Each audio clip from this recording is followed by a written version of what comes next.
గట్కేశ్వర్ నుంచి యాదగిరిగుట్ట వరకు MMTS train రాబోతుందన్నమాట. వా వినడానికి ఆశ్చర్యంగా ఉంది కదా.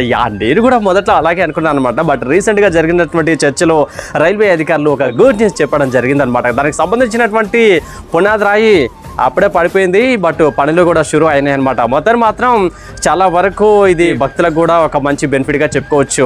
సో ఇప్పటి వరకు అయితే హైదరాబాద్ లోకల్లో ఫేజ్ 1 ఫేజ్ 2 బాగా డెవలప్ చేయడం జరిగింది. మస్త్ అంటే మస్తు రన్ అవుతుంది, బాగా డిమాండ్ కూడా వచ్చింది అనమాట. అంతేకాకుండా ఫేజ్ 2 గట్కేశ్వర్ వరకు నడుస్తుంది కదా. సో ఆ గట్కేశ్వర్ నుంచి యాదగిరిగుట్ట వరకు ఎక్స్టెన్షన్ చేయాలని చెప్పేసి బర్గా కూర్చోవడం జరిగింది. ఆల్రెడీ బడ్జెట్ కూడా కేటాయించడం జరిగింది. ఎంతంటే 200, 300, 412 కోట్ల బడ్జెట్తో ఈ యొక్క ప్రాజెక్టుని విజయవంతంగా చేయబోతున్నారనమాట. సో ఇంకేంటి, దీనివల్ల ఏంటంటే చాలా వరకు భక్తుల రద్దీ తగ్గుద్ది, ట్రాఫిక్ తగ్గుతుంది, అనుకున్న టైంకి రీచ్ అవ్వచ్చు, టైం సేవ్ అవుతుంది.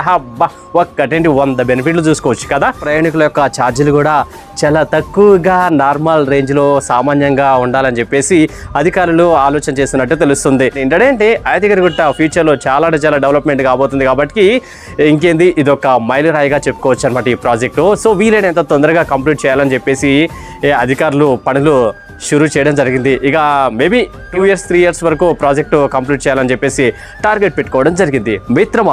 మిత్రమా ఈ అప్డేట్, ఈ తాజా వార్త మీకోసం. ఈ యొక్క అప్డేట్ పై మీ యొక్క కామెంట్ ఏంటనేది కామెంట్ బాక్స్ లో కామెంట్ చేస్తారని మనస్ఫూర్తిగా ఆశిస్తున్నాను. థ్యాంక్ యూ సో మచ్ వింటున్న లిజనర్స్ అందరికీ. మరొక అప్డేట్స్ మీ ముందుకు కాబోతున్నాను. అందరూ సెలవు, నమస్తే, టాటా, బాయ్.